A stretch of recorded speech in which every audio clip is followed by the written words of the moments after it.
Hello, I'm Rick and this is part 3 of Devoid.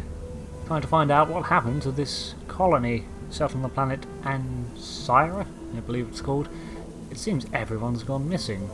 And I've just come down from the station in orbit, which was called Remora, in pursuit of, well, solving this mystery. So I have to find the excavation sites and explore the mining area, though the desert also looks very tempting. Now, I believe I've already iterated my preference. That would be, I am not going into the desert. The desert is where people die. So I will instead be going to look for these mines, wherever this is. Left out of the jungle, Wilco told me. And I don't see no jungle. Well, we have this place. What is this, some sort of refinery? There's a shuttle here. Communication disc. Tower. Cargo pods and buggy. Yeah, it'll be nice if we can ride the buggy, that'd be fun. Okay, so we can get in here.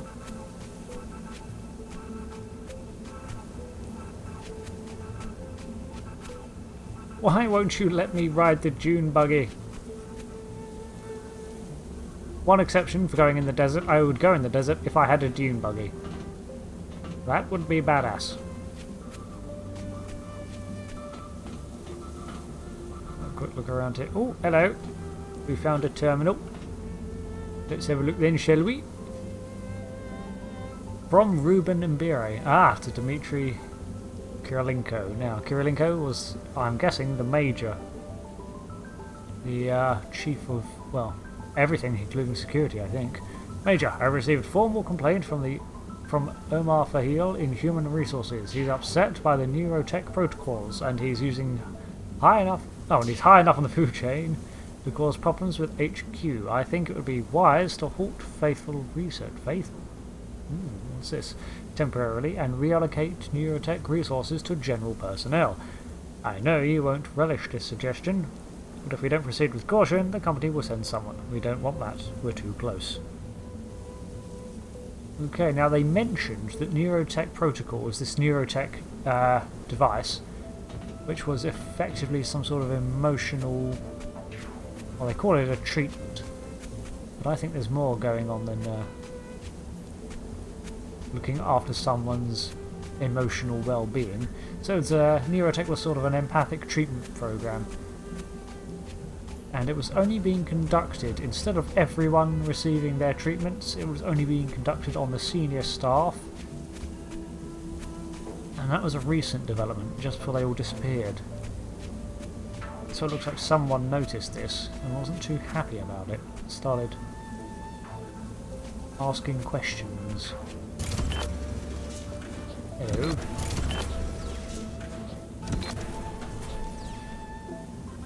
I am seeing flashes, aren't I? That's not just me, right? Okay, what do we have? Vincent Val audio log. Ricky, as the hardest working man in the colony, too busy keeping this bucket of bolts in top condition to visit your old buddy Vince. I get it. Ancyra, man, it's really something. I mean, I've played the simulations, but you can't really appreciate the sky till you see it for yourself. It's weird, space is so massive, but all that black looks like nothing compared to this endless fucking blue. And when the rain comes, it's like, I don't even know. Nothing like back on Metro 3. This is no space station, it's a living world. Almost makes you believe in, you know, God. How poetic. Sounds like some colonists were having a hard time adjusting, in a good way and a bad way, I guess. Information terminal. Alright, okay, this looks like a reply, perhaps. Yes, this is a reply. The news about Mr. Vahil's complaint is most disturbing, but you know full well that any interruption to our work would be catastrophic. We need to get ahead of this problem, or we risk losing everything. Contact HQ and request more Neurotech staff to meet unexpected demand. Inform Mr. Vaheel of this action, and he will hopefully be satisfied for the moment. If he continues to be a problem, I will personally take measures to neutralize the problem. Onward. Neutralize the problem. Well, that sounds final. I got stuck on a chair. Can we go up? Is there a button? I mean, there's a shaft. There's usually a button somewhere. I don't see a button. Okay, I guess we'll come back to that. Interesting. So, left out of the jungle. I guess eventually I'll go exploring the desert. Oh, there's a smoking wreck over there. Oh, god damn it, let's go. Well, I seem to be coping with the heat rather well. Not dead yet. What is this smoke? What is it? Alright, what do we bet? A crash? Or is it like a damaged settlement? A crashed vehicle?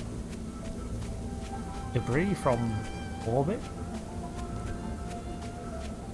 I still can't tell what that is. Okay.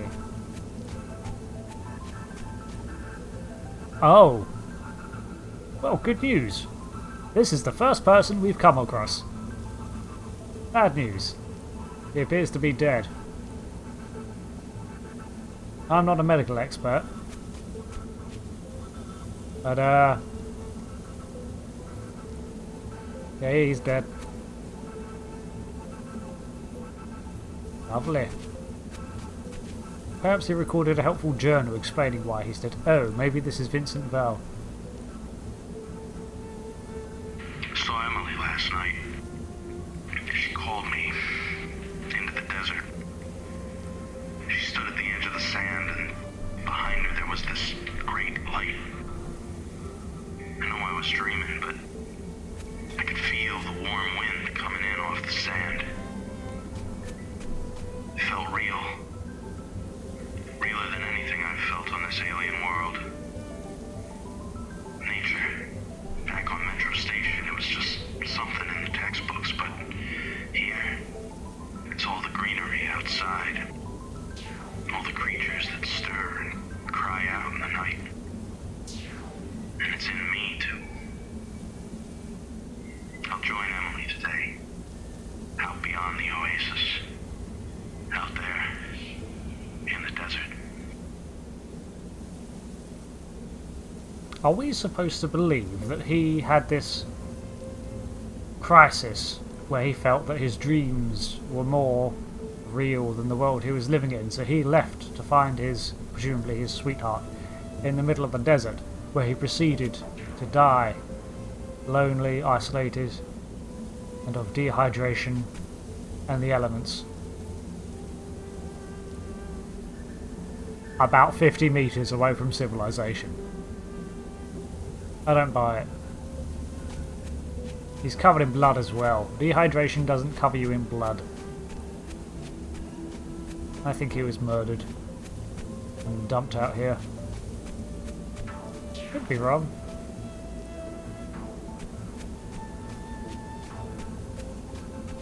Alright, let's go be crazy. Let's go wander into the desert. And die. If this looks like it's going to take a long time, I'll probably just cut this segment out. Oh, bloody hell, this is such a long way. I don't even know if I'm walking towards something of interest. I spy with my little eye something beginning with R. Rocks, well done. I spy with my little eye something beginning with M. Moron, me. Correct, well done. Oh, it doesn't even look like I've gone that far. Okay, what is this? It looks like a spaceship wreck. I'm just going from the fact those look like engines on the back. Although the angle it landed at is really bizarre. The engines, if that is an engine at the back of it, that means it has to have come in from that direction and stopped here, but how did it get over the cliffs? Oh, I'm guessing it didn't. Not in one piece anyway. Okay, what do we have? What do we have? A huge empty hollow chamber. I'm guessing it's cargo transport or something. Well, there has to be more to it than just that. Come on now. I haven't come out here for nothing. I do believe there's nothing here. Yippee! I do love wasting my time. Go have a look at this other wreck, although it's probably just going to be another piece of background texture. Through the magic of editing, we should arrive there momentarily. Looks like the remains of a Borg sphere. Let me climb. I would like to climb. Oh. It's probably best not to, actually. I imagine metal being baked in the sun all day is probably incredibly hot. Like literally fry an egg kind of hot. Okay, this is definitely another crashed ship. Why are there so many crashed ships out here? You know, I'm half expecting to see a sand crawler come over one of the... Well, I say come over one of these dunes, but what dunes? Let's head to the next blob on my horizon. That's probably the next closest one. There's literally nothing here. I am beginning to think there is nothing in the desert.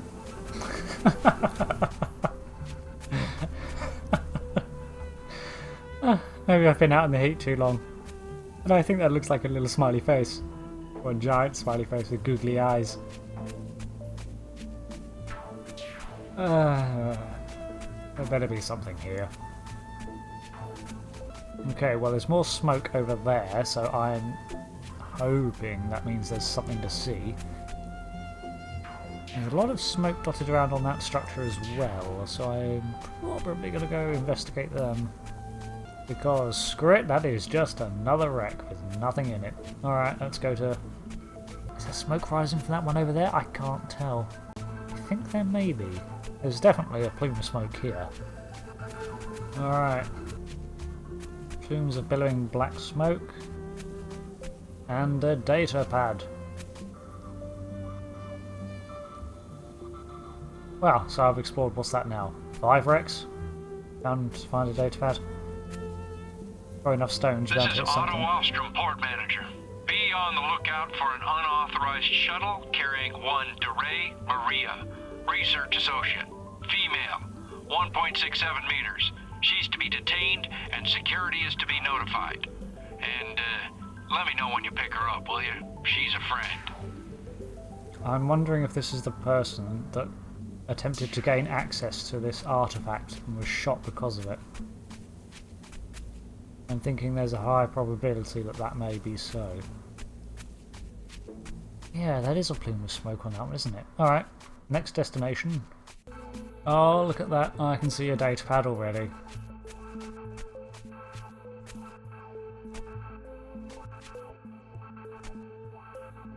Curses! Foiled by a low wall. I'll have to go around.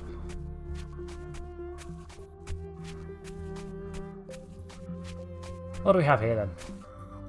Ah, another one. Gretchen, I finally heard back from my buddy in HR. Kirilenko's file's locked up tight, but he checked out some metadata and turned up some weird stuff. First off, the Major's old, like real fucking old. There are classified entries mentioning Dmitry Kirilenko as far back as the migration. I don't know. Back on Metro 8, I heard this conspiracy theory. Something about elite Solarix personnel from back on Earth, putting themselves in stasis indefinitely to survive the crisis. I know it's crazy, but it's all I got, I'm sorry. Skelerenko's not all that he seems. So let's work out this timeline. There was a migration from Earth, which I'm guessing is them going out looking for other habitable planets like to settle on, other colonies to create. And it was one was found in Arcturus 3, which they named Ancyra. That's the one, yeah. So they named it Ancyra, which would be this planet in the Arcturus system. Above there's a station called Remora, and this Major Kirilenko was stationed here. Potentially, according to that guy's theory, Kirilenko's as old as the initial migration, which must be. We've got to. He said real old. It's got to be at least 50 years, 100 years.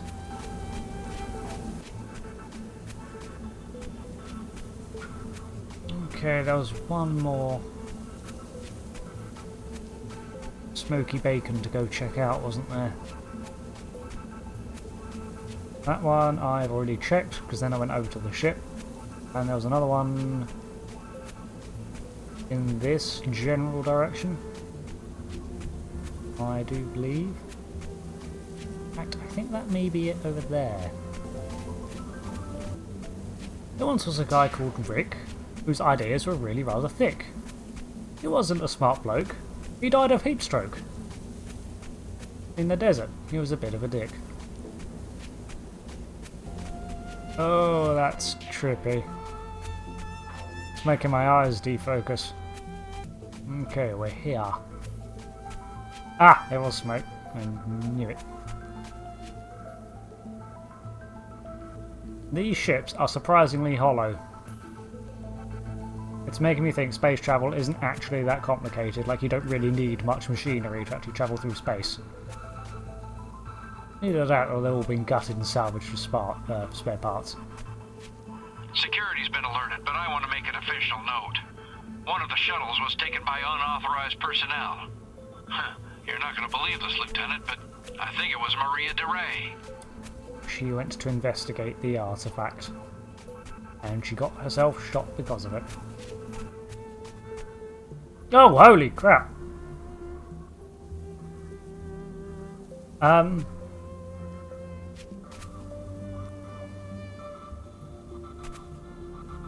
Well, that is certainly not a friendly-looking robot.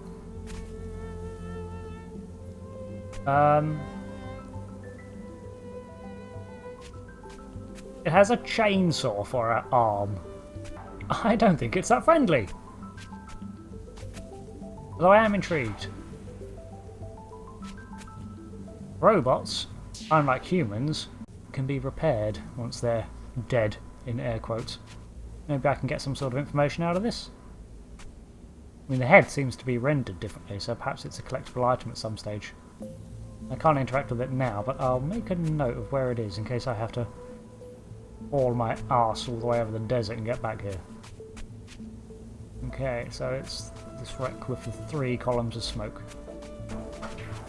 Why couldn't I drive the buggy? Okay, this looks like this is going to be a bit of a long trip, so I'm going to rig up my controller to just walk me there, so I'm going to find something else to do. Well, there we go. Yeah, jammed my controller in place. Nice. I'll have to go make a cup of tea. I'll be back later. Well, I've made it some way. Okay. More or less.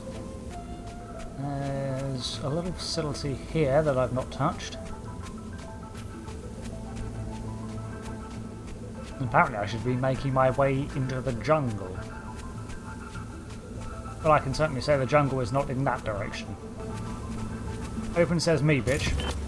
There we go. Magic words. Okay, so we have 2 things here, a computer and a datapad. Let's have a look at the computer. Mr. Imberi, we've received your request for additional neurotech assets. The request is currently being processed. Please expect a response within 1 standard month. We thank you for your patience. So that's the reply they were on about. It's what, Thursday? Are days the same when you're in a planet? They really exist. They're not just automated cycles in a station's lighting. One of those spaced-out scientists was walking around the oasis today talking about he smelled rain. Sure enough, the water started falling less than an hour later. Afterwards, we went out into the desert and saw these things moving in the puddles. Shrimp, the science guy says. They sleep under the sand until the rain comes, then they burst to life. Maybe the rain will help us spring to life too, here on Ancyra. Okay, so potentially it's not such a lifeless desert at all. Apparently there are giant sand shrimps living underneath the sand. That's kind of unnerving. I can't be the only one feeling that. That'd be a bit weird, wouldn't it? Things living underground. It's like the idea of something living below the ground popping up and grabbing you. It's not a pleasant thought. Hey, don't stop it. I saw that. Breaking my immersion. Ah, here we go. Progress. Alright then, I think I'll leave it here for this part. This is clearly a jungle ahead. So, a welcome change of terrain appears to be in order. Alright, thanks for watching. I've been Rick, this has been Devoid. So we're no closer to solving what's happened to everyone, however we have found a desiccated robot, a bloodied corpse out in the desert, and we found out the name of the poor woman who tried to making her way to the artifact and was shot dead by commandeering a shuttle. Alright, well I hope to see you again back for the next part of Devoid. Maybe we can figure out what's going on. Until then, thanks for watching. Goodbye.